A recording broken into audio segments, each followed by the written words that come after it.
വിശുദ്ധ ലിബേരാറ്റൂസും സഹവിശുദ്ധരും രക്തസാക്ഷികളുമായ 6 സന്യാസിമാരും. ആഫ്രിക്കയിലെ അരിയൻ ഗോത്രരാജാവായിരുന്ന ഹെനറിക് തന്റെ ഭരണത്തിന്റെ 7-ാം വർഷത്തിൽ കത്തോലിക്ക വിശ്വാസികൾക്കെതിരായി ഒരു പുതിയ ഉത്തരവിറക്കി. എല്ലാ ആശ്രമങ്ങളും ദേവാലയങ്ങളും നശിപ്പിക്കണമെന്നായിരുന്നു ഉത്തരവിന്റെ കാതൽ. ബൈസാസന പ്രവിശ്യയിൽ കാസ്പയ്ക്ക് സമീപമുള്ള ഒരു ആശ്രമത്തിൽ 7ഓളം സന്യാസിമാരുണ്ടായിരുന്നു. അവരെ കാർത്തേജിലേക്ക് വിളിച്ചു വരുത്തി. ലിബേരാറ്റോസ് ആയിരുന്നു അവരുടെ ആശ്രമാധിപൻ. ബോണിഫസ് ഡീക്കനും സെർവൂസ് റസ്റ്റിക്യൂസ് എന്നിവർ സഹഡീക്കന്മാരായിരുന്നു. റൊഗാറ്റസ്, സെപ്റ്റിമസ്, മാക്സിമസ് എന്നിവർ സന്യാസിമാരും. ആദ്യം ഹെനറിക് അവരെ നിരവധി വാഗ്ദാനങ്ങൾ നൽകി പ്രലോഭിപ്പിക്കുവാൻ ശ്രമിച്ചു. എന്നാൽ ധീരരും ദൈവഭക്തരുമായിരുന്ന അവരുടെ മറുപടി ഇപ്രകാരമായിരുന്നു: ഒരു വിശ്വാസം, ഒരു ദൈവം, ഒരു ജ്ഞാനസ്നാനം. ഞങ്ങളുടെ ശരീരത്തോട് നിങ്ങൾക്ക് ഇഷ്ടമുള്ളത് ചെയ്തു കൊള്ളുക.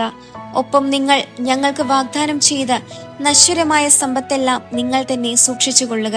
ത്രിത്വേക ദൈവത്തിലുള്ള തങ്ങളുടെ വിശ്വാസത്തിലും ഏകജ്ഞാനസ്നാനത്തിലും അവർ ഉറച്ചു നിന്നതോടെ കനത്ത ഇരുമ്പ് ദണ്ഡുകൾ ശരീരങ്ങളിൽ ബന്ധിച്ച് അവരെ ഇരുട്ടറയിൽ അടച്ചു. എന്നാൽ അവിടുത്തെ ക്രിസ്തു വിശ്വാസികൾ ആ ഇരുട്ടറയുടെ കാവൽക്കാരെ പാട്ടിലാക്കുകയും അവരെ സ്വാധീനിച്ച് ദിനവും രാത്രിയും വിശുദ്ധരെ സന്ദർശിക്കുകയും അവരിൽ നിന്ന് ഉപദേശങ്ങൾ സ്വീകരിക്കുകയും ചെയ്തു. ക്രിസ്തുവിന് വേണ്ടി മരണം വരിക്കുവാൻ ആ വിശുദ്ധർ പരസ്പരം ധൈര്യം പകർന്നുകൊണ്ടിരുന്നു. ഇതേക്കുറിച്ച് അറിഞ്ഞ രാജാവ് അവരെ അതുവരെ കേൾക്കാത്ത മർദ്ദന ഉപകരണങ്ങൾ കൊണ്ട് മർദ്ദിക്കുവാനും കൂടുതൽ ഭാരമുള്ള ഇരുമ്പ് ദണ്ഡുകളിൽ ബന്ധിക്കുവാനും ഉത്തരവിട്ടു. അധികം താമസിയാതെ രാജാവ് അവരെ ഒരു പഴയ കപ്പലിൽ ഇരുത്തി കടലിൽ വെച്ച് അഗ്നിക്കിരയാക്കുവാൻ ഉത്തരവിട്ടു.